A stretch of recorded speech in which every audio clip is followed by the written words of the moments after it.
Bonjour, bonsoir, tout dépend de l'heure à laquelle vous me regardez. Azoulay. Tebboune indésirable en France. Coup dur pour le président algérien Majid Tebboune.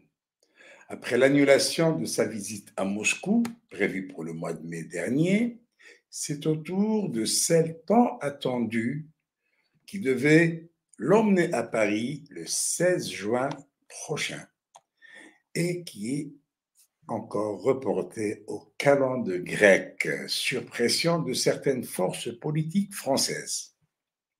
Si la visite d'État qu'il devait effectuer le 2 mai dernier, le président algérien Ahmed Tebboune a vu cette fois-ci sa visite annulée du côté français. Et la visite qu'il devait effectuer le 2 mai, elle a été annulée par les militaires du côté algérien. C'est-à-dire les généraux qui jouent un rôle, comme tout le monde le sait, de décideur, d'influent, de seul mettre à bord.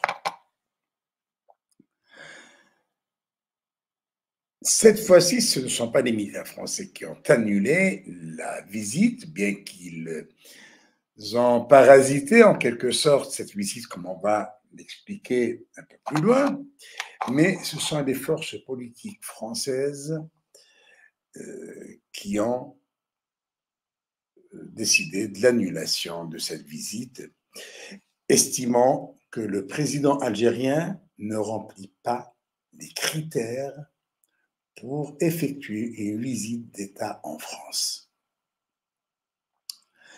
De nombreux griefs sont retenus contre le représentant de la junte militaire algérienne, véritable détentrice du pouvoir dans un pays plongé dans la spirale de la répression de toute contestation politique et ou sociale. Entre autres raisons qui font que Tebboune soit indésirable en France, les incessantes violations des droits de l'homme commises dans un pays où tout doit obéir au doigt et à l'œil au tout-puissant pouvoir militaire. Pas un seul jour ne passe sans que des citoyens ne soient incarcérés pour de fallacieuses accusations d'incitation à attroupement non armé, atteinte à la sécurité de l'État ou atteinte à corps constitué. Quand ils disent on veut un État civil et non militaire, c'est une atteinte à corps constitué, c'est-à-dire à l'armée. Plus de 500 personnes croupissent aujourd'hui dans les geôles du duo Tebboune-Chengueleha. Et plus de 2000 autres sont en sursis. 51 militants politiques ont été condamnés à la peine capitale. Et une vingtaine d'autres ont été condamnés à perpétuité. Jamais les violations des droits humains n'avaient atteint pareil niveau dans la région du Maghreb comme aujourd'hui en Algérie. C'est ce qui fait dire un ancien militant, l'Algérie qualifiée jadis de Mecque des révolutionnaires est aujourd'hui le tombeau des révolutionnaires. Outre les violations des droits humains, il est reproché à Alger beaucoup d'incohérences dans la conduite de ses relations avec la France. Si Tebboune se montre conciliant, voire complaisant à l'égard de la France, du côté des militaires, on a tendance à garder une certaine hostilité vis-à-vis d'anciennes puissances coloniales, juste pour entretenir le fonds de commerce d'une armée qui se veut montrer patriotique face à un peuple unanimement anti-militariste. Tout récemment, un faux scoop élaboré dans les officines des services de renseignement, publié par deux quotidiens traditionnels, deux quotidiens de la presse nationale, mettant dans le même sac la France et les deux ennemis traditionnels, le Maroc et Israël, dont les services secrets s'étaient réunis en Israël pour arrêter un plan de déstabilisation de l'Algérie en provoquant des troubles dans 4 départements algériens, Hadji Oran et les 2 importantes villes de la Kabylie, Tizi Ouzou et Bdaya, évidemment selon les concepteurs de ce fait. De nombreux observateurs ont vu dans ce complot, entre guillemets, franco-israélo-marocain tiré par les cheveux, une volonté des militaires de parasiter la prochaine visite de Tebboune à Paris. Et surtout, discréditer Tebboune aux yeux de son ami Emmanuel Macron. Quoi que l'on dise,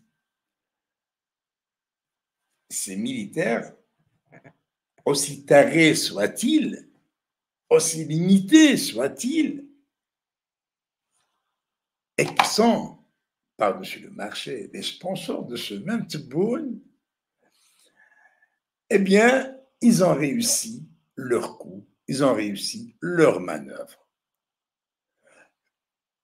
Puisque le locataire de l'Élysée, Emmanuel Macron, ne croit plus en Tebboune. Eh bien, ce n'est pas étonnant qu'ils se disent à quoi bon signer des accords et des protocoles avec un homme qui ne décide de rien et qui est incapable de tenir ses promesses.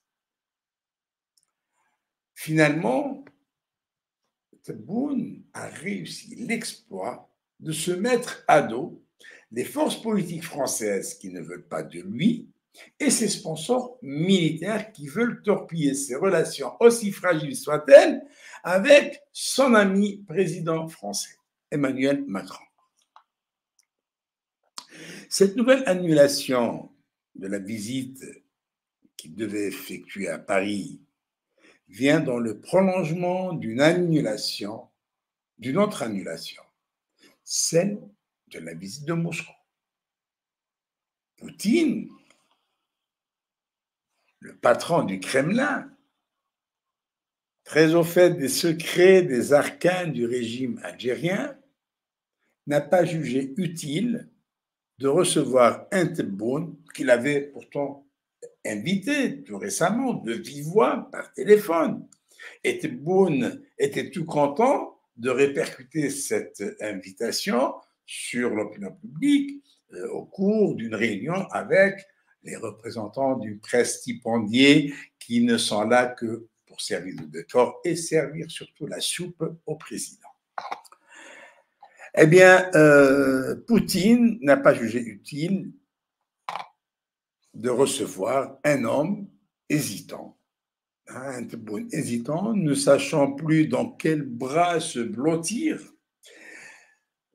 Tantôt, il se jette dans les bras de Macron, tantôt, il jette son dévolu sur Poutine et joue à fond la carte russe en dépensant le plus gros de son budget, du budget de son armée dans la ferraille russe, tout en faisant les yeux doux à Washington. Allez comprendre quelque chose. Tout compte fait, Tebboune, novice en matière de diplomatie, ne sait pas exactement sur quel pied danser et se comporte comme un citoyen lambda dans la cour des grands. Ainsi, après son absence forcée au sommet de la Ligue arabe, on se souvient du ministre des Affaires étrangères saoudien envoyé spécialement à quelques jours de la tenue du sommet de Jeddah. Il a été envoyé à Tebboune pour lui dire merci de ne pas venir. Nous ne voulons pas de vous, tout simplement. Alors que normalement Tebboune devait être présent pour la passation de pouvoir puisqu'il était le président en exercice, même si c'était pour une courte période, 6 mois.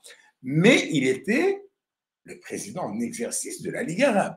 Eh bien, les Saoudiens n'ont pas voulu de lui. Alors,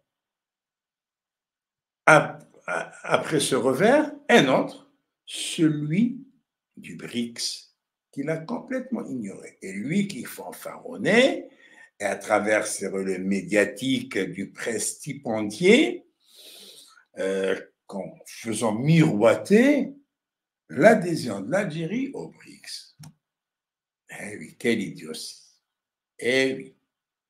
L'Algérie qui n'a aucune économie, que l'économie de bazar, pomper du pétrole et du gaz et le vendre sur le marché européen et encore maintenant, pratiquement plus de la moitié de la production algérienne est consommée localement. Donc, un autre revers, celui du BRICS. Annulation de la visite de Moscou, annulation de la visite de Paris. Eh oui. Et c'est pour cette raison que Tebboune et son entourage tentent d'essuyer ses revers en nous faisant croire qu'en obtenant un siège de membres non permanents au Conseil de sécurité de l'ONU, l'Algérie a réalisé un grand exploit. Et que nenni, l'Algérie n'a réalisé aucun exploit, mes amis, parce que l'obtention de ce siège n'apporte rien, non, absolument rien de glorifiant. Et puis, c'était en quelque sorte vaincre son péril, triompher sans gloire, puisqu'il n'y avait pas d'opposition. Aucun pays n'avait postulé pour ce siège de membre permanent pour qu'il y ait une concurrence avec l'Algérie. Rien du tout. Donc, et puis, c'était un siège que tout le monde obtient. La Guyane est membre non permanent. Malte est membre non permanent. C'est-à-dire que vous avez plein de pays, même tout petits pays, sont membres non permanents. Il n'y a rien du tout. Il n'y avait même pas besoin de faire campagne, même pas besoin de sensibiliser les États membres de l'ONU pour qu'ils votent pour l'Algérie. Non, ils ont voté parce qu'il n'y avait personne d'autre. Tout simplement, sans opposition. Et ainsi, l'Algérie est devenue, malheureusement, par la faute d'un pouvoir inculte, apolitique et voyou. Oui. Une véritable voyoucratie règne sur l'Algérie. Ça, tout le monde le sait. Parce que c'est quoi un voyou? C'est celui qui ne respecte pas les lois, celui qui se met hors la loi. Le régime d'Alger, non seulement est un régime hors la loi qui ne respecte pas les lois, et il est issu de ces violations des lois que lui-même a pendues. C'est-à-dire lui-même crée des lois et il ne les respecte pas, il les viole. Un voyou, c'est celui qui n'entend pas raison. On a beau le raisonner, il n'entendra jamais raison. Eh bien, c'est le cas du régime algérien. Un voyou, c'est celui qui commet des actes abjects et lorsque on attire son attention ou on le met en garde, il se met à crier à qui veut l'entendre qu'il est souverain et il fait ce qu'il veut chez lui.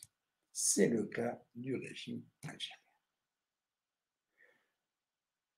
Espérons que cela cessera bientôt pour que le peuple algérien, le vaillant peuple algérien, puisse ériger un État démocratique où tous les Algériens seront réellement libres comme l'ont rêvé et espéré ces milliers de martyrs qui ont payé au prix le plus coûtant la libération d'un pays dont le peuple est aujourd'hui en quête de liberté. Merci de votre attention et au revoir.